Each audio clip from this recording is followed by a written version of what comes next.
मुरंबा मालिकेच्या आजच्या भागामध्ये आपण पाहणार आहोत की आता रमा जी असते ती आता अक्षयबद्दल इन्फॉर्मेशन काढत असते. म्हणजेच त्यांच्या घरात कोण कोण आहे नेमकं असं ती विचारत असते त्या मॅनेजरला. त्यावर तो मॅनेजर सांगत असतो की त्यांच्या घरात ना जास्त करून येत ना मुलंच आहेत. म्हणजे कसं त्यांच्याकडे ना बहुतेक येत ना मुलांची जास्त मेजॉरिटी आहे, मोठी माणसं अशी नाहीत. तर एवढी मुलं आताच्या या जमान्यात कशी घेऊन राहतात ते, असा देखील विचार जे आहेत ते इथे रमाच्या डोक्यामध्ये येत असतात. तर रमा म्हणते की त्यांची राहायची आणि जेवण्याची वेगळी सोय व्यवस्थित करायला हवी, त्याच्यामध्ये कोणतेही प्रॉब्लेम्स यायला नको, असं देखील ती आता व्यवस्थित समजावून सांगत असते. आणि जेव्हा हे सगळं काही ती समजावून सांगते तेव्हा मात्र आता तिथे असणाऱ्या त्या मॅनेजरला ही गोष्ट पटत असते. मॅनेजर म्हणत असतात की तुम्ही म्हणाल ना अगदी तसंच होईल, काळजी करू नका, असं देखील तो मॅनेजर बोलतो आणि तिकडनं आता जायला निघतो. जेव्हा मॅनेजर तिकडनं निघून जातो तेव्हा मात्र आता इकडे मात्र अक्षय आणि त्याचसोबत पूर्ण फॅमिली आता येऊन पाचगणीला पोचलेली असतात. जेव्हा सगळीच फॅमिली पाचगणीला येऊन पोचलेली असते तेव्हा तिथे एक मॅनेजर येतो आणि मॅनेजर जो आहे तो आता सांगू लागतो की काय आहे ना की तुम्हाला ना खरं तर आम्ही क्वार्टर्समध्येच राहायला देणार होतो, पण काय झालं की तुमची फॅमिली मोठी आहे त्यामुळे मग आमच्या मॅडम म्हणाल्या की तुमची राहायची सोय उत्तम व्हायला हवी आणि त्यासाठी तुमच्यासाठी हे घर दिलेलं आहे. हे घर खरंच खूप छान आहे, मोठं आहे, असं देखील अक्षय त्यांना बोलत असतो. आणि वायफाय वगैरे आहे का, तारा मुद्दाहून त्यांना विचारते, कारण ताराला वायफायची जरा जास्तच आवश्यकता असते. पण ते म्हणतात की या सगळ्या तर सोयी केलेल्या नाही आहेत, पण तुम्ही एकदा ना बोलून घ्या मॅडमशी, आरके मॅडमसोबत, मग त्याही सोयी होतील मॅडमच्या सोयीनुसार, असं देखील तो मॅनेजर जो आहे तो आता म्हणू लागतो. जेव्हा मॅनेजर हे सगळं काही म्हणतो ना तेव्हा मात्र तिथे उभी असलेली जी तारा असते, इरावती असते, त्या मात्र आता म्हणत असतात की चला आपण वेळ नको घालवूया, आतमध्ये जाऊया, तसंही बराच वेळ झाला, आपण इथेच थांबलो आहोत. मॅनेजर सगळ्या इन्स्ट्रक्शन देत असतो अक्षयला आणि अक्षयला म्हणत असतो की तुम्हाला जर काही प्रॉब्लेम असतील तर नक्कीच विचारा, आम्ही आहोतच इथे, असं बोलून तो आता तिकडनं जायला निघतो. तर दुसरीकडे मात्र आता पाहायला मिळतं की सगळीजणं छान तयार होऊन आलेले असतात आणि त्यांना कधी एकदा घरी जातोय असं झालेलं असतं, कारण ते खूप जास्त दमलेले असतात, दिवसभर त्यांचं ट्रॅव्हलिंग झालेलं असतं आणि त्यामुळे नकोसं वाटत असतं. तर दुसरीकडे इथे जी रमा असते ती आता त्या मुलांच्या इथे येते, पण तिथे असणाऱ्या मॅडमना रमा म्हणत असते की काहीच बोलू नका, आता आरके मॅडम आपलं जे काही ड्रॉइंग वगैरे आहे ते बघायला येणार आहेत, म्हणून मुलं जी आहेत ती खूप जास्त खुश असतात आणि त्यांच्या परीने सगळं काही काम करत असतात. म्हणजेच त्यांना जे जे काही सांगितलेलं आहे ते करत असतात, कारण आरके मॅडम त्यांचा सगळा अभ्यास बघण्यासाठी येणार असतात आणि म्हणूनच मुलं खूप खुश असतात. आरके मॅडमबद्दल त्यांना खूप जास्त एकदम अशी गोडी असते, म्हणजे आरके मॅडम कधीच कोणाला ओरडत नाही, अशी तिथली एक मुलगी बोलत असते.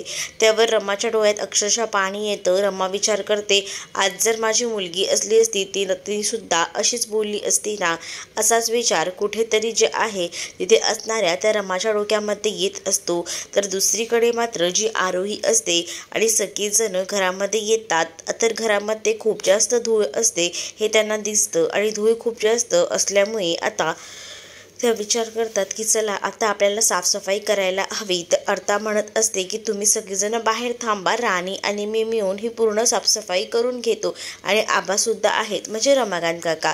पण त्याच वेळेला आता इथे असणाऱ्या या आरोहीचा सुद्धा हट्ट असतो की नाही, मी सुद्धा तुमच्या सगळ्यांबरोबर साफसफाई करणार आहे आणि असं बोलून ती सगळ्यांना सांगत असते की मी सुद्धा तुमच्याबरोबर काम करणार, चालेल ना. तर त्यावर सगळ्यांचाच आता काहीच ऑप्शन उरत नाही. सगळेजण म्हणतात बरं बाबा ठीक आहे, पण अक्षय म्हणतो मास्क लावायचा आणि तुला काही करायचं आहे ते करायचं, पहिलेच सांगतो मी, आणि असं बोलून तो तिच्या हातामध्ये मास्क देतो. त्यानंतर आता सगळीजणं घर आवरायला सुरुवात करतात, कारण घरात खूप जास्त घाण असते आणि ती आवरणंसुद्धा गरजेचं असतं आणि त्यामुळेच आता घर आवरल्यावरच व्यवस्थित दिसेल आणि मग सगळं काही नीट होईल असंच त्यांचं म्हणणं असतं. आणि म्हणूनच घर आवरण्यासाठी आता सगळीजणं तयारीला लागतात. तर दुसरीकडे रमा त्या मुलांकडे आलेली असते आणि त्या मुलांकडे येऊन त्यांचं सगळं काही बघत असते. पण त्यातली एक मुलगी म्हणत असते की आपल्या ज्या मॅडम आहेत ते आपले इतके लाड करतात, तेच जर त्यांची मुलगी असली असती तर किती लाड केले असते ना त्यांनी. खरंच आपल्या मॅडम मस्त आहेत असं देखील ती मुलगी म्हणत असते. आणि हे सगळं ऐकून ना रमाच्या डोळ्यात अक्षरशः आता पाणी आलेलं असतं. रमा विचार करते की मुलं किती विचार करतात ना.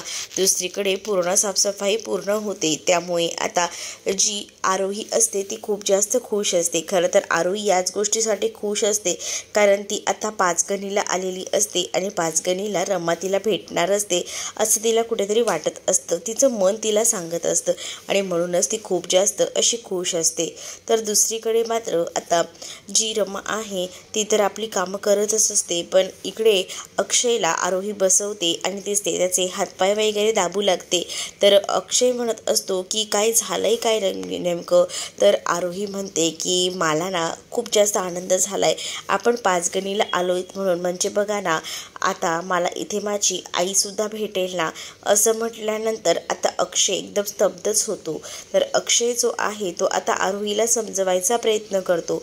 आरोहीला म्हणत असतो की बाळा तू कसला विचार करतेस, नको ना इतका विचार करू. आणि तुला मी एकदा म्हटलंय ना की तुझी आई नाही येणार आहे परत, मग तू का पुन्हा पुन्हा तो विषय काढतेस आणि तुलाही त्रास देतेस आणि मलाही. मी एकदा सांगितलेलं ते कन्फर्म असतं, तुला सांगितलेलं समजत नाही का.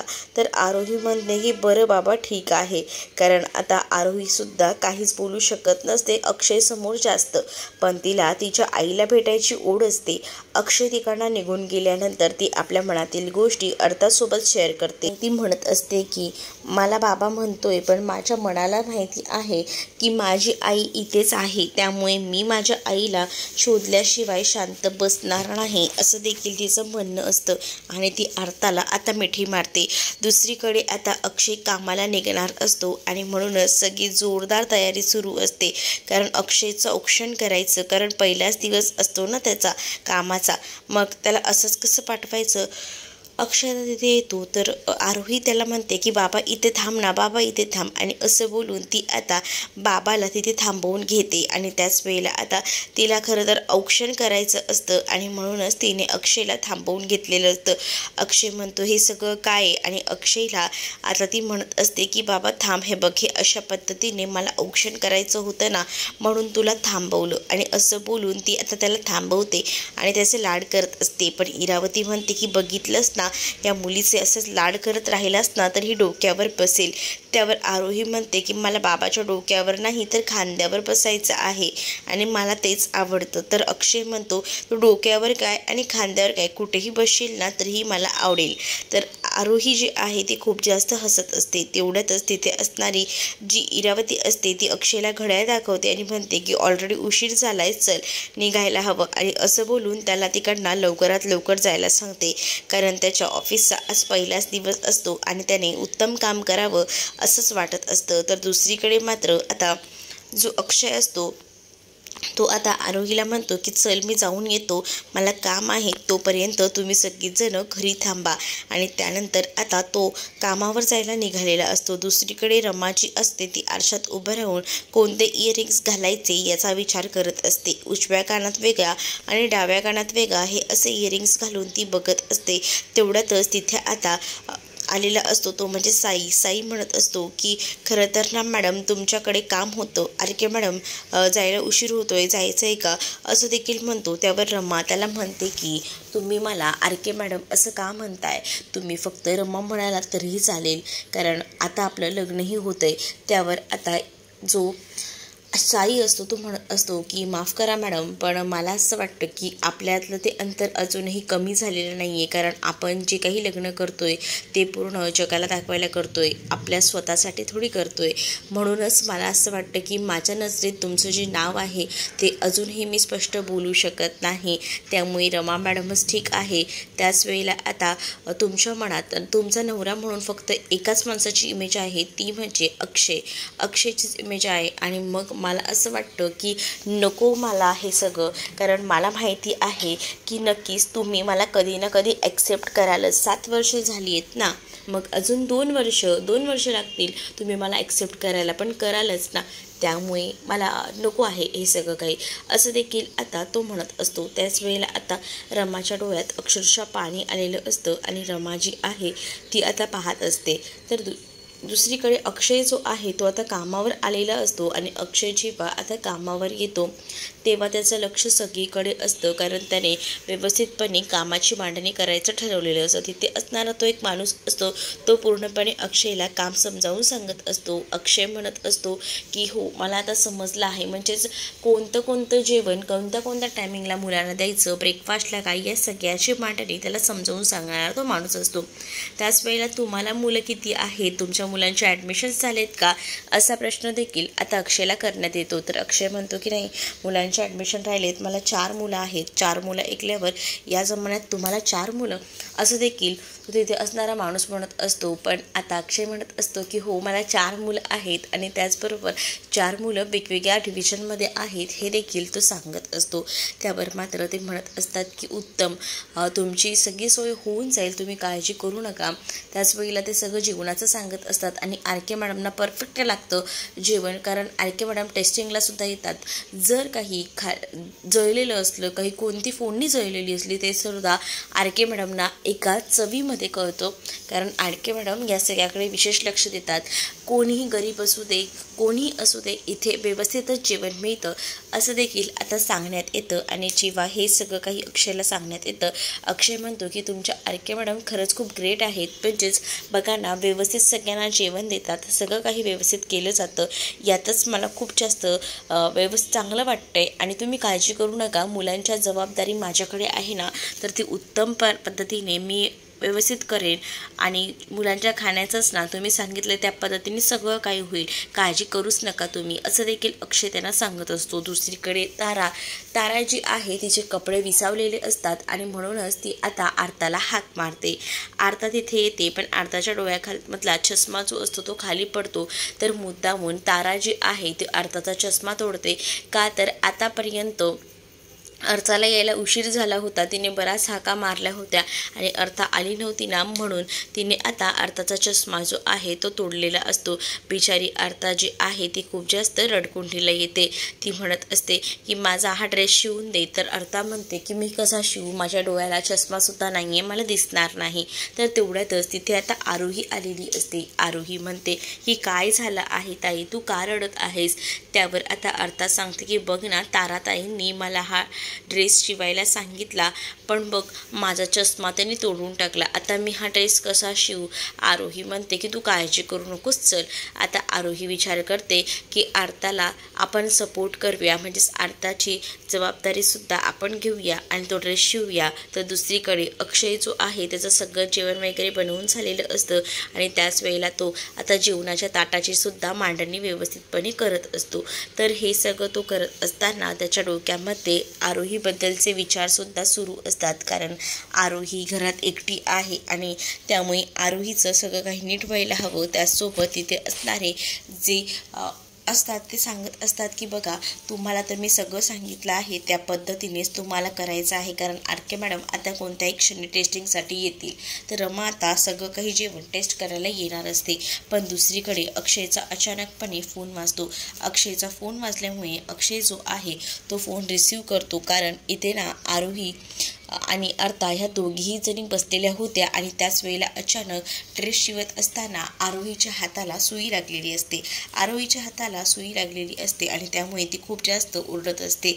मग आता फोन करून अक्षयलाच बोलवायला लागेल, तेव्हा कुठे जाऊन आरोहीला बरं वाटेल असाच विचार इथे असणारी अर्था करू लागते आणि म्हणूनच ती आता लगेच फोन लावायचा प्रयत्न करते. तर दुसरीकडे रमासुद्धा आता कंपनीत आलेली असते आणि आता ती तिकडेच जाणार असते. असते जिथे अक्षय असतो.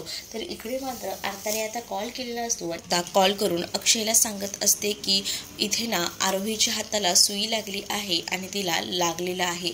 हे जेव्हा आता अक्षयला समजतं तेव्हा अक्षय लगेच फोन ठेवतो आणि आरोही करता धावत लगेच तिकडनं जायला निघतो. तर इथे रमा उभी असते हे त्याला दिसत नाही, कारण का तो खूप जास्त धावपळीत निघालेला असतो. अगदी तो रमाच्या बाजूने जातो, पण रमाला इथे कुठेतरी वाटत असतं की नक्कीच काहीतरी गडबड आहे. तर अक्षयचं मात्र लक्ष नसतं, कारण अक्षय जो आहे तो खूप जास्त घाईघाईत निघालेला असतो. अक्षय जेव्हा इतक्या घाईघाईत निघतो ना, तेव्हा ज्या जाणाऱ्या अक्षयकडे रमा पाहत असते. रमाला कुठेतरी वाटत असतं की काहीतरी वेगळंच तिच्याबरोबर घडत आहे. तर पुढील भागामध्ये आपल्याला पाहायला मिळतं अक्षय आणि आरोही दोघंही जण आता देवळात गेलेले असतात आणि त्या देवळात गेल्यानंतर दोघंही जण देवाचे पाया पडतात आणि तिथे एक धागा बांधतात आणि त्यावेळेला इथे मात्र तोच धागा रमाला दिसतो आणि तो धागा सुटायला आलेला असतो. तर रमा तो धागा बांधते आणि म्हणते की कोणाची स्वप्न जर पूर्ण होणार असतील ना, तर त्यासाठी काय आहे आणि जो कोणी हा धागा बांधला आहे त्याची देखील स्वप्न पूर्ण होऊ देत आणि माझी देखील मला लवकरात लवकर माझ्या मुलीला भेटायचा आहे, असं देखील ती देवाकडे हात जोडून म्हणत असते. तर दुसरीकडे अक्षय आणि आरोही सुद्धा त्याच मंदिरात असतात ज्या मंदिरात रमा असते. आता रमा आणि अक्षय आरोहीची भेट कशी होईल हे पाहणं तितकंच इंटरेस्टिंग असणार आहे. तुम्ही जर आपल्या चॅनलवर नवीन असाल तर चॅनलला नक्की सबस्क्राईब करा. चला तर मग भेटूया पुढच्या भागामध्ये. तोपर्यंत टाटा बाय.